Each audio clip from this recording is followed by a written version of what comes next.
Bismillahirrahmanirrahim. Assalamualaikum warahmatullahi wabarakatuh.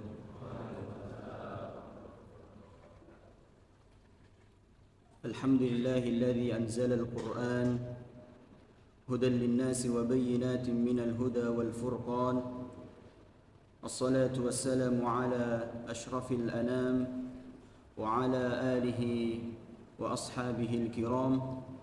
أشهد أن لا إله إلا الله وحده لا شريك له وأشهد أن محمدا عبده ورسوله وحبيبه وخليله صلوات ربي وسلامه وبركته عليه وعلى آله وأصحابه إلى يوم يبعثون يوم لا ينفع مال ولا بنون إلا من أتى الله بقلب سليم. Jamaah salat subuh yang dimuliakan Allah Subhanahu wa taala. Tidak lupa kita bersyukur kepada Allah Subhanahu wa taala dengan mengucapkan alhamdulillahi rabbil alamin. Kedua, salawat dan salam kepada junjungan kita Nabi Muhammad sallallahu alaihi wasallam.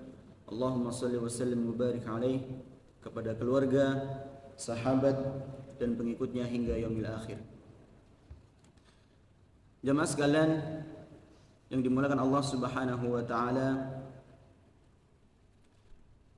duduknya kita di masjid yang penuh barokah ini kita niatkan untuk bermajelis, untuk mengkaji kitab-kitab Allah Subhanahu wa taala, dan niatkan juga kita bertarabul ilmi. Ketika kita melakukan suatu amalan, munculkanlah segala bentuk nilai kebaikan yang begitu banyak. Agar kenapa? Agar jamaah sekalian yang dimuliakan Allah Subhanahu wa taala, ketika kita meniatkan suatu amalan lebih dari satu dan kita mampu melaksanakan niat apa yang kita niatkan itu, maka kita akan mendapatkan dua kebaikan. Kebaikan yang pertama apa yang kita niatkan, kemudian kebaikan yang kedua jika kita mampu melaksanakan apa yang kita niatkan itu. Nabi sallallahu alaihi wasallam mendoakan umatnya bagi mereka yang melakukan aktivitas kebaikan di waktu paginya. Nabi sallallahu alaihi wasallam berdoa, Allahumma barik li ummati fi bukuriha. Ya Allah, berikanlah keberkahan kepada umatku di waktu paginya. Kemudian keutamaan yang berikutnya bagi orang-orang yang bermajelis adalah Allah mudahkan baginya jalan menuju surga. Sebagaimana yang disabdakan Nabi sallallahu alaihi wasallam, man salaka tariqan yaltamisu fihi ilman sahhalallahu lahu tariqan ilal jannah. Barang siapa yang menempuh satu perjalanan guna untuk bermajelis ilmu, maka Allah Subhanahu wa taala sahhalallahu lahu tariqan ilal jannah. Maka Allah Subhanahu wa taala akan mudahkan baginya jalan menuju surga. Kemudian yang berikutnya sabda Nabi sallallahu alaihi wasallam, "Wa majtama'a qaumun fi baitin min buyutillah yatluna kitaballahi wa yatadarasunahu bainahum illa nazalat alaihimus sakinah wa ghashiyatuhumur rahmah wa haffathumul malaikah wa dzakarahumullahu fi man 'indah." Bagi mereka yang duduk bermajelis di dalam rumah Allah Subhanahu wa taala, Allah akan berikan dalam hatinya rasa ketenangan. Kemudian Allah juga akan memberikan rahmat, segala limpahan rahmat kepadanya bagi mereka yang senantiasa duduk bermajelis ilmu. Kemudian dikelilingi juga oleh para malaikat-malaikat Allah. Kemudian juga Allah Subhanahu wa taala menyebut nama-nama kita di hadapan para makhluknya yang mulia. Kemudian keutamaan bermajelis yang lainnya adalah diluaskan rizkinya, kemudian dipanjangkan umurnya. Makanya kalau kita pergi ke masjid itu jamaah sekalian dimuliakan Allah Subhanahu wa taala, munculkan niat-niat kebaikan yang banyak. Kita pergi ke masjid jangan hanya niatkan sholat, rugi. Kita niatkan sholat, ya selain sholat juga kita niatkan beriktikaf, ya. Kita niatkan juga bermajelis ilmu, kita niatkan juga agar kita bertemu dengan saudara-saudara kita. Dengan bertemu dengan saudara kita, kita saling memberikan salam. Yang diantara makna salam itu adalah saling mendoakan keselamatan.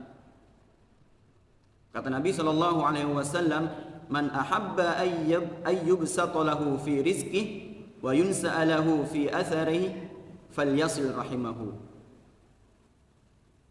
Artinya barang siapa yang senang diluaskan rizkinya, kemudian yang senang juga jika dipanjangkan umurnya, maka hendaklah menyambung tali silaturahim. Kalau kita akan munculkan 4 kebaikan, misalkan 4 niat tadi, dan kita sudah lakukan semuanya, kita akan mendapatkan banyak ganjaran dari Allah Subhanahu wa taala. Jemaah sekalian yang dimuliakan Allah Subhanahu wa taala, membahas tentang kata rahmat di dalam hadis yang sudah kita bacakan tadi. Rahmat di dalam Al-Quran itu disebutkan kurang lebih sebanyak 145. Rahmat di dalam Al-Quran disebutkan kurang lebih 145 kali. Dan maknanya berbeda-beda jemaah sekalian, tergantung tentang apa ayat itu berbicara. Dalam kesempatan kali ini kita akan membahas makna rahmat berupa Al-Quran. Jadi Al-Quran itu sebagaimana Nabi Muhammad SAW yang menjadi rahmatan lil alamin. Al-Quran juga membawa rahmat bagi semua, terkhusus bagi umat mukmin, kita orang-orang beriman yang bertakwa. Firman Allah Subhanahu wa taala yang menjelaskan bahwa Al-Quran itu adalah rahmatnya. Bismillahirrahmanirrahim. Wa nunazzilu minal Qur'ani ma huwa shifaa wa rahmatul lil mu'minin wa la yazidu adh-dhalimina illa khasara. Dalam surah Al-Isra ayat ke-82. Wa nunazzilu minal Qur'ani ma huwa shifaa. Dan kami turunkan dari Al-Qur'an itu sesuatu yang menjadi obat atau penawar dari berbagai macam penyakit. Wa rahmatul lil mu'minin. Dan Al-Qur'an itu juga mampu memberikan rahmat bagi orang-orang yang beriman. Wa la yazidu adh-dhalimina illa khasara. Sedangkan bagi orang yang zalim, Al-Quran itu hanya akan menambah kerugian. Quran surah Al-Isra ayat yang ke-82. Jemaah sekalian yang dimuliakan Allah Subhanahu wa taala, kita masuk pada pembahasan tentang Al-Quran itu tersendiri. Al-Quran itu kita yakini sebagai sebuah kitab yang suci, kitab samawi, artinya kitab yang turun dari langit. Samawi itu asal katanya dari samawat, as-sama. Jadi sebuah kitab yang turun dari langit. Dan kita yakini bahwa Al-Quran ini adalah sebuah kitab suci. Jamaah sekalian yang dimuliakan Allah Subhanahu wa taala, Al-Quran ini selain rahmat, kalau kita artikan secara bahasa rahmat itu yang kita ketahui selama ini adalah kasih sayang. Allah juga memberikan Al-Quran ini sebagai bentuk rahmat buat hamba-hambanya yang beriman. Karena di dalam Al-Quran itu mengandung banyak perintah yang mampu menyelamatkan kita dari azab Allah Subhanahu wa ta'ala. Al-Quran adalah sebuah kitab suci. Sebuah kitab dianggap sebagai kitab suci kalau yang pertama isinya bebas dari campur tangan manusia, bebas dari intervensi investasi dari manusia. Al-Quran ini murni dari Allah Subhanahu wa ta'ala. Kemudian kita yakini bahwa Al-Quran ini adalah kitab suci yang kedua karena isi dan ajarannya sesuai dengan fitrah manusia. Sebuah kitab kalau dia betul kitab suci, maka ajarannya, isinya, redaksinya, segala sesuatunya itu sangat nyambung dengan fitrah manusia. Manusia secara fitrah dia butuh makan. Maka Al-Quran memerintahkan kulu washrabu wa la tusrifu. Dan juga Islam, Al-Quran juga melarang kita puasa wisol, puasa ngableng kalau bahasa kita. Jadi dari subuh, dari fajar sampai maghrib puasa, nanti habis maghrib sampai isya, ya sampai malam nanti puasa, habis sampai tidak ada putusnya puasa. Nah itu bukan hanya bertentangan dengan fitrah manusia, tetapi sama saja nyuruh orang mati jemaah sekalian. Ya. Jadi Al-Quran itu sesuai fitrah dengan manusia. Manusia juga secara fitrah kalau dia laki-laki nafsu dengan perempuan, maka Al-Quran memerintahkan bagi mereka yang mampu untuk melangsungkan pernikahan. Kemudian jemaah sekalian yang rahimani wa rahimakumullah, yang selanjutnya adalah mengapa Al-Quran kita anggap sebagai sebuah kitab suci, ya, kitab samawi, karena isinya tidak kontroversi. Di ayat manapun dikatakan bahwa Allah itu Esa, Allah itu satu. Tidak ada ayat yang mengatakan bahwa Allah itu satu, kemudian di ayat yang lain Allah itu lebih dari satu, tidak. Jadi ayat satu dengan ayat yang lainnya itu sangat nyambung dan tidak ada pertentangan di antaranya. Kemudian jemaah sekalian yang dimuliakan Allah Subhanahu wa taala, dari 3 kriteria inilah muncul sabda Nabi sallallahu alaihi wasallam, "Man ja'ala al-Qur'ana amamahu qadahu ila al-jannah, wa man ja'ala al-Qur'ana khalfahu syaqahu ila an-nar." Yang artinya, barang siapa yang menjadikan Al-Qur'an ini sebagai imam, dia letakkan Al-Qur'an ini di depannya, kemudian maka Al-Quran itu akan membimbing mereka yang menjadikan Al-Quran ini sebagai imam ke dalam surganya Allah Subhanahu wa ta'ala. Allahumma inna nas'aluka ridhaka wal jannah. Amin ya rabbal alamin. Wa man ja'ala al-Qur'ana khalfahu, dan barang siapa yang menjadikan Al-Quran ini sebagai makmum, diletakkan ia di belakangnya, ia hiraukan larangan-larangan Allah, ia lakukan larangan Allah dan ia hiraukan perintah-perintah Allah, syaqahu ilan nar, maka Al-Quran ini akan mendorong mereka yang meletakkan Al-Quran di belakangnya, yang memposisikan Al-Quran ini sebagai makmum, akan mendorong mereka ke dalam nerakanya Allah. Allahumma inna na'udzubika minan nar. Jemaah sekalian yang dimuliakan Allah Subhanahu wa ta'ala, bagaimana realitanya dalam kehidupan kita? Al-Quran ini sudah menjadi imam atau menjadi makmum? Kalau Al-Quran menjadi imam, kita kaum muslimin menjadi makmum. Secara logika dan resiko, imam takbir, makmum juga ikut takbir, tidak boleh menyelisihi. Imam ruku, makmum juga ruku. Tidak boleh kemudian imam sujud, kemudian makmumnya sudah terlebih dahulu duduk. Bahkan kalau kita masbuk pun, kalau kita dalam posisi terlambat begitu jamaah, kemudian imam itu mengucapkan takbir menuju sujud, kita harus ikut sujud. Fa idza sajada fasjud, kata dalam sebuah riwayat begitu. Maka ketika imam sujud, kita harus sujud meskipun kita dalam posisi telat, ya. Jamaah sekalian yang dimuliakan Allah Subhanahu wa taala. Jadi Al-Qur'an itu harus kita posisikan sebagai imam, sehingga risikonya kita harus mengikuti apa yang dibicarakan oleh Al-Qur'anul Karim. Kemudian bagaimana sikap kita terhadap Al-Quran sebagai imam? Jamaah sekalian yang dimuliakan Allah Subhanahu wa taala, yang pertama adalah mengimani Al-Quran. Bagaimana cara kita mengimani Al-Quran? Yang pertama adalah meyakini bahwa Al-Quran itu benar-benar wahyu dari Allah Subhanahu wa taala, bukan karangan Nabi Muhammad SAW.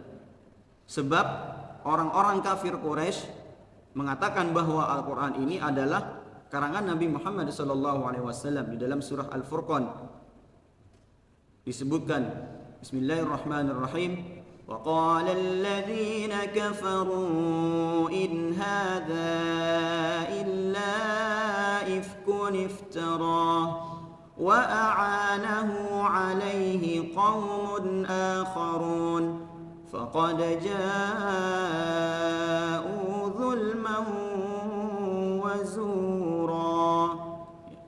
Wa qala alladhina kafaru, dan orang-orang kafir berkata, In hadza illa ifkun iftarah. Ya, Al-Qur'an ini tidak lain hanyalah kebohongan yang diada-adakan oleh dia Muhammad. Wa a'anahu alaihi qaumun akharun. Dan Muhammad itu dibantu juga oleh orang-orang lain. Faqad ja'u dzulman wa zura. Sungguh mereka telah berbuat zalim dan dusta yang besar. Allah juga mengabadikan di ayat yang lain bahwa bagi mereka yang meragukan bahwa Al-Quran ini adalah wahyu dari Allah, di dalam surah Al-Baqarah ayat yang ke-23, wa in kuntum fi raibim mimma nazzalna ala abdina fa'tu bisuratin min mithlih wada'u syuhada'akum min dunillahi in kuntum sadiqin. Allah menentang bagi mereka yang meragukan bahwa Al-Quran ini adalah wahyu dari Allah. Dan Allah juga menantang bagi mereka yang mengatakan bahwa Al-Quran ini adalah karangan Nabi Muhammad SAW.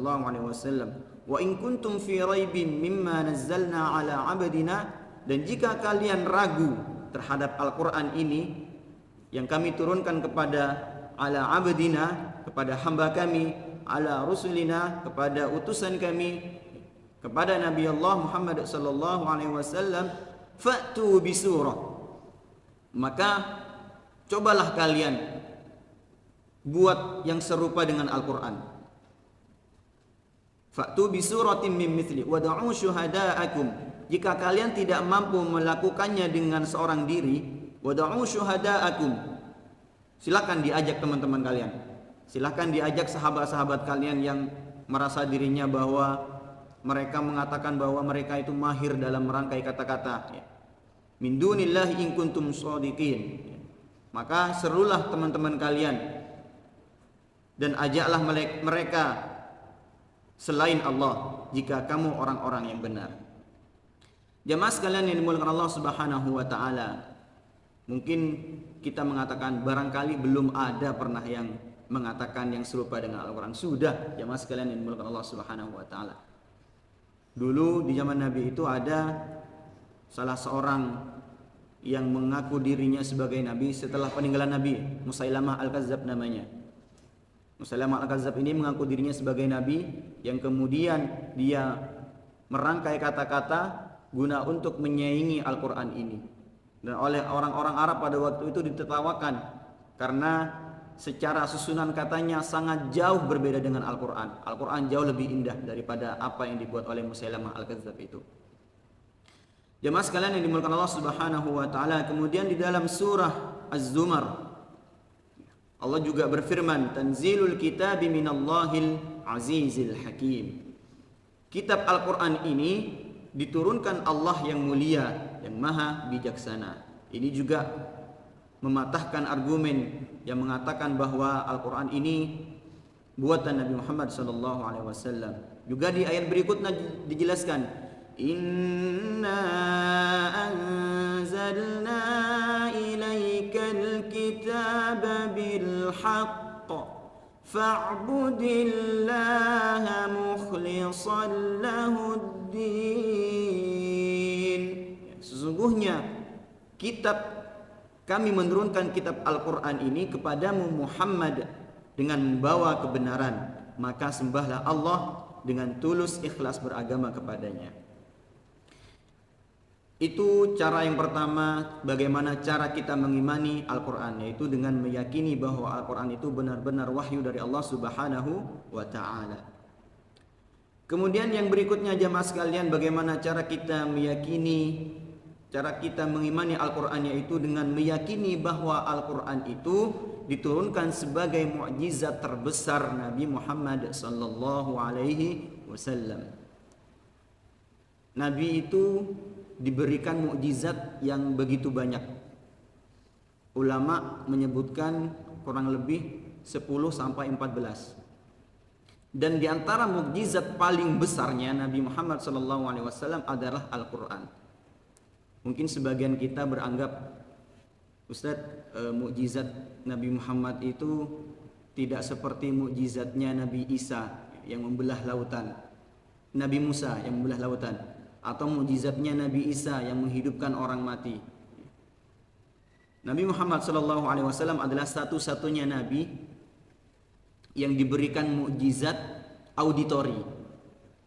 Jadi kalau Nabi Musa dan Nabi Isa itu mukjizatnya visible, bisa dilihat oleh mata, tetapi orang yang menyaksikan saja. Sehingga ketika kejadian itu telah terjadi, kita orang yang tidak menyaksikan kejadian itu hanya menjadi auditori saja kisahnya. Kemudian Al-Quran itu adalah mukjizat auditori, bukan mukjizat visible, bukan mukjizat sesuatu yang dilihat dari pandangan. Memang di zaman Nabi tidak ada Al-Quran. Al-Quran itu dikitabkan, dibukukan pada zaman Abu Bakar As-Siddiq radhiyallahu anhu, atas usulan Umar radhiyallahu anhu, bahwa pada sepeninggalan Nabi Muhammad SAW banyak orang yang keimanannya masih lemah, murtad. Kemudian banyak juga orang yang mengaku dirinya sebagai nabi. Kemudian oleh Abu Bakar As-Siddiq radhiyallahu anhu diperangilah mereka. Nah, di dalam peperangan itu banyak penghafal Al-Quran yang meninggal. Jumlahnya kurang lebih 70-an ulama mencatatnya demikian. Sehingga Umar bin Khattab radhiyallahu anhu memberikan usulan, memberikan saran kepada Abu Bakar As-Siddiq, bagaimana kalau Al-Quran ini kita bukukan, kita kitabkan, kita tulis dalam sebuah catatan, karena kita melihat bahwa penghafal Quran ini, penghafal kitabullah ini banyak yang meninggal dalam peperangan. Kemudian Abu Bakar As-Siddiq kemudian tidak langsung meng-ACC atas saran Umar bin Khattab ini, karena perbuatan ini tidak pernah dilakukan oleh Nabi SAW. Kemudian dengan pertimbangan yang sangat matang jamaah sekalian, Abu Bakar As-Siddiq kemudian meng-ACC atas saran Umar bin Khattab ini. Kemudian Abu Bakar As-Siddiq memanggil para sekretaris, para penulis perkataan Nabi SAW pada zamannya, diantaranya Zaid bin Sabit. Ketika Nabi SAW ada pada waktu itu mengatakan bahwa kalian tidak boleh mencatat sesuatu dariku kecuali Al-Quran. Ini menunjukkan bahwa Nabi SAW sangat memuliakan Al-Quran dan tidak ingin catatan yang ada di catatan mereka itu bercampur dengan perkataan yang lain. Ini sesuai dengan firman Allah Subhanahu wa taala, "Inna nahnu nazzalna dzikra wa inna lahu lahafizun." Kami yang menurunkan Al-Qur'an, kemudian kami juga yang memeliharanya. Jamaah sekalian yang dimuliakan Allah Subhanahu wa taala. Jadi Al-Qur'an itu merupakan salah satu mukjizat, dan mukjizat Al-Qur'an itu adalah mukjizat yang paling besar di antara mukjizat nabi yang lainnya. Mukjizat nabi yang lainnya juga mampu membelah bulan, ya. Di dalam surah Al-Qamar itu dijelaskan, ya. Tetapi mukjizat yang paling besar yang akan berlaku sampai hari kiamat, ya. Al-Quran itu berlaku sampai sekarang dan akan berlaku sampai pada hari kiamat. Kalau kita membahas apa itu arti mukjizat, jemaah sekalian yang dimuliakan Allah Subhanahu wa taala. Mukjizat itu asal katanya adalah a'jaza, ya. Kita pasti mendengar kalimat rajulun ajuz, orang yang lemah, orang yang tidak mampu berbuat banyak. Kalau sudah orang tua biasanya secara fisik semakin melemah, ya, kurang mampu berbuat banyak. Kemudian secara pikiran juga, kemampuan berpikir juga tidak sekuat anak-anak muda, tidak sekuat orang-orang yang masih usianya 30-40-an. Lalu kemudian mukjizat ini juga diartikan sebagai khariqi lil 'adah, di luar kejadian yang di luar kebiasaan. Kata orang Mesir, kalau orang Mesir mengatakan itu musma'kul, ya, tidak mungkin terjadi di keseharian kita, karena mukjizat itu jamaah sekalian hanya diberikan Allah Subhanahu wa taala kepada nabinya untuk menunjukkan bahwa yang ia bawa adalah berasal dari Allah Subhanahu wa taala. Kemudian apa kata para ulama jamaah sekalian? Hadath khariq lil 'ada yatajawazu qawanina at-tabi'ati wan nawamisi al-kauniyah. Jadi mukjizat itu adalah peristiwa supranatural di luar hukum alam dan hukum universal. Dan itu hanya Allah berikan kepada nabi-nabinya ya, untuk menunjukkan bahwa bukti kebesaran Allah Subhanahu wa taala dan hanya Allah berikan kepada orang-orang pilihan. Dan untuk juga mendukung dakwah Nabi sallallahu alaihi wasallam dan nabi-nabi yang lainnya. Kemudian jemaah sekalian yang dimuliakan Allah Subhanahu wa taala, langkah berikutnya agar kita menyikapi Al-Qur'an ini sebagai imam kita yang selanjutnya adalah meyakini bahwa Al-Qur'an adalah sumber kebenaran mutlak yang tidak mengandung kesalahan sedikit pun, tidak ada keraguan di dalamnya, petunjuk bagi mereka yang bertakwa. Hal ini juga disebutkan di dalam firman Allah Subhanahu wa taala di dalam surah Al-Baqarah, Alif Lam Mim, Dzalikal kitabu la raiba fihi hudan lil muttaqin. الذين يؤمنون بالغيب ويقيمون الصلاة ومما رزقناهم ينفقون. Jadi surah Al-Baqarah itu diawali dengan huruf muqatta'ah. Ya, jadi alif lam mim, di situ ada 3 huruf ya. Jemaah sekalian yang dimuliakan Allah Subhanahu wa taala, ketika orang-orang Arab pada waktu itu mendengarkan kalimat alif lam mim, mereka merasa bahwa kalimat ini kalimat gharib, kalimat aneh. Ya, makanya Al-Quran surat Al-Baqarah ini diawali dengan kalimat alif lam mim, karena kalimat ini aneh bagi mereka. Kenapa Al-Quran ini diawali dengan surat Al-Baqarah ini diawali dengan alif lam mim?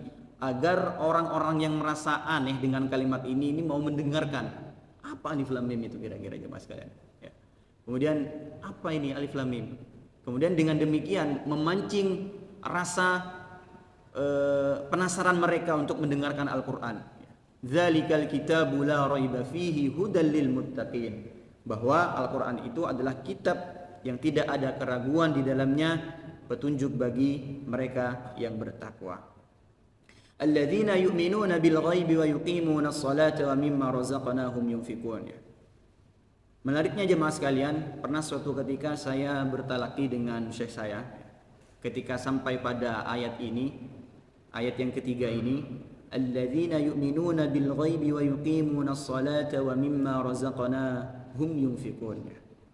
Syekh saya mengatakan seperti ini, tuhawil ya anjani la taqif fi hadhihi al-kalimah, fi hadhihi al-ayah. Usahakan kalau antum baca ayat ini, yang ketiga ini, jangan sampai terputus.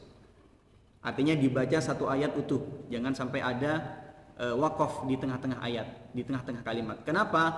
Alladzina yu'minuna bil ghaibi wa yuqimuna as-salata wa mimma razaqnahum yunfiqun. Nah, kalau kita artikan seperti ini, yaitu mereka yang beriman kepada yang gaib, mereka juga melaksanakan salat dan menginfakkan sebagian rezeki yang kami berikan kepada mereka. Lalu saya bertanya kepada, kenapa kira-kira ya Syekh? Karena ayat ini berbicara tentang iman, kemudian berbicara tentang takwa. Sehingga iman dan takwa itu salah bentuk aktivitas bukti kita melaksanakan sholat, ya zakat itu ciri takwa ya. Kemudian iman adalah kepercayaan, pondasi. Jadi iman itu pondasi, sedangkan takwa itu adalah bukti. Jadi iman dan takwa itu tidak boleh dipisahkan. Itu adalah satu kesatuan yang tidak bisa dipisahkan. Karena orang yang melaksanakan sholat harus dilandasi dengan dasar iman. Orang yang beriman juga harus dibuktikan dengan amal perbuatan. Sehingga di antara salah satu alasannya saya mengatakan, guru saya mengatakan bahwa jangan berhenti di ayat ini, usahakan. Ya, usahakan jangan berhenti di tengah-tengah kalimat ini ya. Karena iman dan takwa, ya, iman dan amal soleh itu satu kesatuan yang tidak bisa dipisahkan. Itu jemaah sekalian yang dimuliakan Allah Subhanahu wa taala. Jadi intinya adalah iman itu adalah pondasi, sedangkan takwa yaitu kita melaksanakan sholat, menunaikan zakat dan amal ibadah yang lainnya itu adalah salah satu bentuk bukti kita bertakwa kepada Allah Subhanahu wa taala. Kemudian agar Al-Qur'an itu menjadi imam kita, yang berikutnya adalah mempelajarinya. Man ja'ala al-Qur'ana amamahu qadahu ilal jannah wa man ja'ala al-Qur'ana khalfahu syaqahu ilan nar. Barang siapa yang menjadikan Al-Qur'an itu sebagai imam, dia akan membimbing mereka ke dalam surganya Allah Subhanahu wa taala. Bagaimana cara agar kita mampu mempelajari Al-Qur'an? Yang pertama adalah menanamkan kegemaran membaca Al-Qur'an. Kalau kita berbicara tentang keutamaan membaca Al-Qur'anul Karim, sangat banyak sekali jemaah sekalian. Di antaranya adalah fa innahu ya'ti yaumal qiyamati syafi'an li ashabihi. Karena sesungguhnya Al-Qur'an itu pada hari kiamat akan memberikan pertolongan, akan memberikan syafaat bagi mereka yang senantiasa berinteraksi dengan Al-Qur'an. Baik itu membacanya, ya, mempelajarinya, kemudian ya mendengarkan Al-Quran dengan baik, juga bernilai ibadah jemaah sekalian.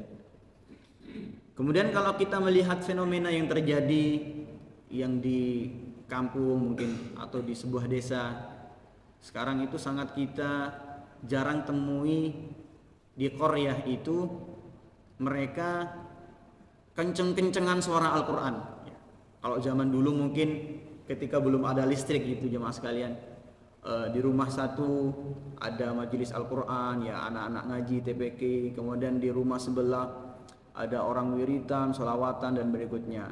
Namun kemudian seiring berjalannya waktu, seiring berkembangnya zaman, ketika listrik sudah masuk ke seluruh pelosok negeri, mereka malah kenceng-kencengan suara musik dan sesuatu yang tidak bernilai ibadah. Kemudian sabda Nabi Shallallahu Alaihi Wasallam adalah nawwiru buyutakum bitilawatil Quran.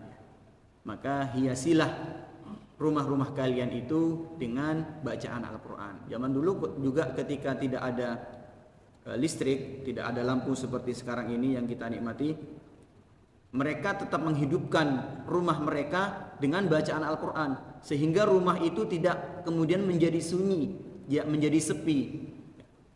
Dan di rumah itu juga akan mendapatkan banyak keberkahan tentunya jemaah sekalian yang dimuliakan Allah Subhanahu wa taala. Kemudian yang berikutnya adalah Al-Qur'an itu mampu diterima oleh semua kondisi dan situasi. Kalau kita misalkan setel Al-Qur'an, putar murotal Al-Qur'an di depan orang sakit, insya Allah orang sakit itu tidak akan marah.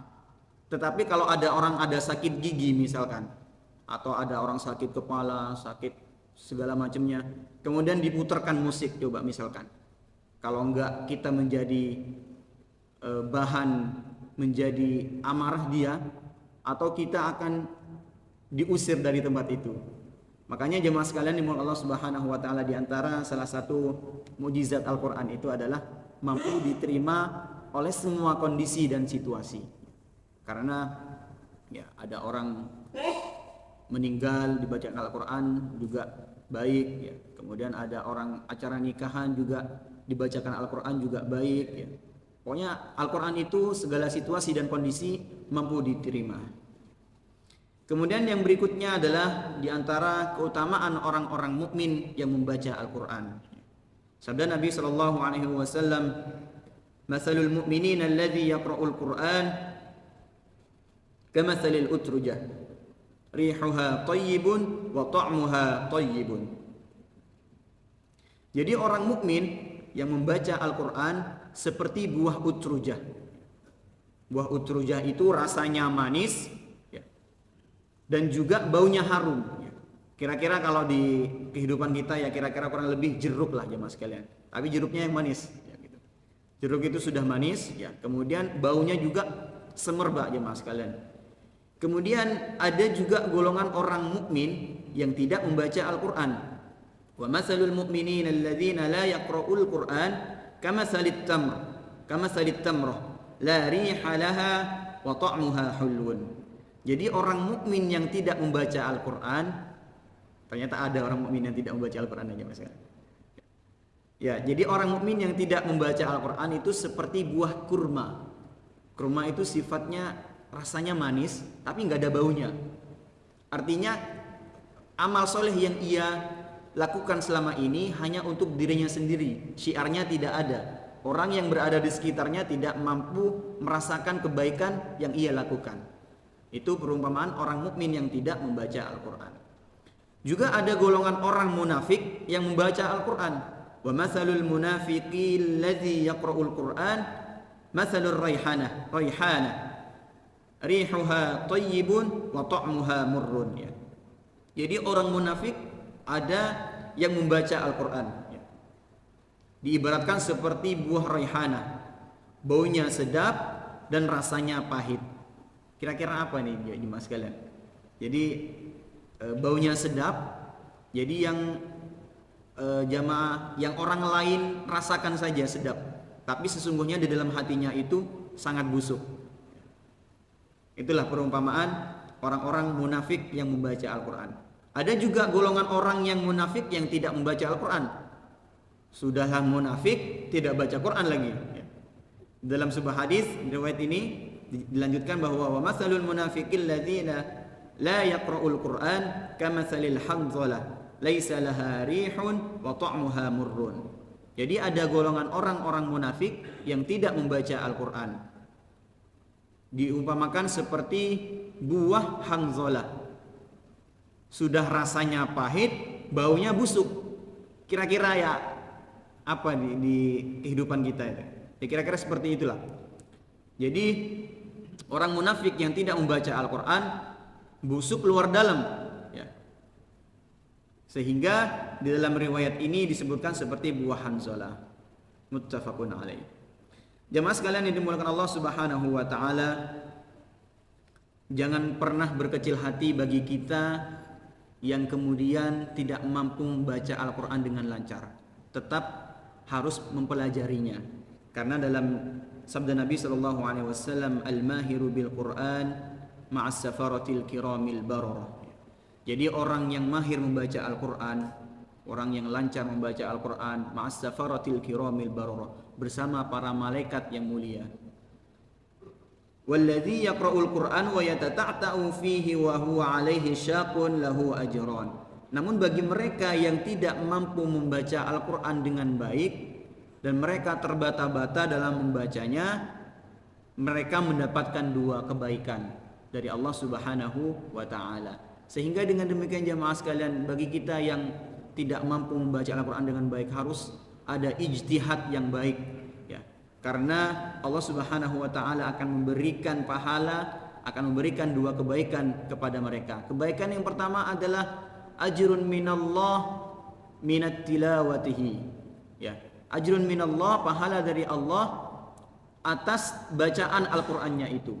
Meskipun wayatata'ta'u, meskipun mereka itu terbata-bata. Kemudian kebaikan yang kedua adalah dia bermujahadah. Kebaikan bersungguh-sungguhnya dia dalam membaca Al-Qur'an. Meskipun kadang kalau kita lihat orang yang membaca Al-Qur'an terbata-bata ya, sampai keringetan, sampai dredeg gitu. Kalau baca di depan ustadznya begitu jemaah sekalian. Ya, tetap mereka oleh Allah Subhanahu wa taala diberikan apresiasi. Bahkan apresiasinya lebih dari satu jemaah sekalian. Apalagi kalau dia kemudian tidak hanya mempelajari Al-Qur'an di dalam sebuah majelis saja. Jadi jemaah sekalian, saran saya kalau kita sedang mempelajari suatu ilmu, kita jangan mengandalkan ilmu itu di dalam sebuah majelis. Karena guru saya pernah mengatakan bahwa ilmu yang kita dapatkan di sebuah forum, di sebuah majelis itu hanya ya kurang lebih 25%. Sisanya kita hasil berkomunikasi, berinteraksi, hasil sharing dengan orang-orang sekitar kita. Jamaah sekalian yang dimuliakan Allah Subhanahu wa taala, kemudian agar Al-Qur'an itu menjadi imam kita, kemudian yang selanjutnya adalah memahami isinya. Memahami isi ini adalah menjadi salah satu syarat kita mampu mengamalkan isi Al-Quran secara maksimal. Karena kalau kita beramal tanpa memahami isi dari Al-Quran itu, atau tanpa mengetahui ilmunya, maka amalan yang kita lakukan itu tidak bernilai di hadapan Allah Subhanahu wa taala. Karena dengan kita mengetahui ilmu, kalau kita beramal, kita mampu mengetahui syaratnya, misalkan sholat, syarat sholat, kemudian rukun sholat, apa yang menjadi pembatal sholat, sehingga kita harus pelajari ilmu-ilmunya agar kita mampu melaksanakan ibadah sholat itu secara maksimal. Kemudian jemaah sekalian yang dimuliakan Allah Subhanahu wa taala, yang berikutnya adalah menggunakan tafsir. Tafsir yang sesuai dengan kaidah Islam untuk memahami ayat-ayat yang memerlukan penjelasan mendalam. Salah satu guru kami pernah menyampaikan bahwa Al-Quran dan hadis itu bukan dalil untuk kita yang ilmunya pas-pasan. Tetapi Al-Quran itu kalau kita mau pelajari ilmunya, harus mempelajari dengan orang yang ahli di bidang itu. Karena kalau kita mempelajari sendirinya tanpa dibekali oleh ilmu tafsir, kemudian ilmu balaghah, nahwu was-sarf, kemudian kita akan khawatirnya ada salah paham dalam memaknai Al-Quran itu, jemaah sekalian. Makanya fas'alu ahlaz dzikr, ya. Maka tanyalah kalian kepada orang-orang ahli zikr yang Allah Subhanahu wa taala diberi kelebihan dalam ilmu itu. Kita harus meyakini bahwa Al-Quran itu adalah mencakup akidah, ibadah, akhlak dan muamalah dan hukum-hukum kehidupan. Jemaah sekalian yang dimuliakan Allah Subhanahu wa taala, inilah beberapa hal yang harus kita ketahui agar Al-Quran itu menjadi aktivitas kehidupan kita dalam sehari-hari. Aisyah radhiyallahu anha pernah ditanya oleh salah seorang sahabat bagaimana akhlak Nabi sallallahu alaihi wasallam. Kana khuluquhul Quran.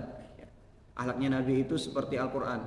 Jadi kalau sudah Nabi berjalan, ya seperti Al-Quran berjalan, karena segala langkahnya, segala ucapannya itu sesuai dengan isi dari Al-Quranul Karim. Ya mas sekalian dimuliakan Allah Subhanahu wa taala, semoga Allah Subhanahu wa taala senantiasa memberikan anugerahnya, memberikan rahmatnya kepada kita agar kita mampu melaksanakan nilai-nilai kebaikan yang mampu kita bawa untuk menghadap Allah Subhanahu wa taala. Amin amin ya rabbal alamin. Mari kita akhiri dengan hamdalah dan doa kafaratul majlis. Silakan, ada pertanyaan? Oke, monggo. Assalamualaikum. Gimana Pak? Iya, monggo.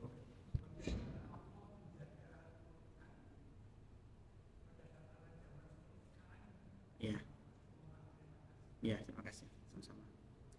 Ya, di antara salah satu bentuk penjagaan Allah terhadap Al-Quran, di antara fase pertama, Allah Subhanahu wa taala memberikan ketenangan di dalam hati seorang Abu Bakar As-Siddiq untuk kemudian meng-ACC atas saran Umar bin Khattab untuk menjadikan Al-Quran ini sebuah kitab yang sampai saat ini kita rasakan Al-Quran ini, mushaf ini jemaah sekalian.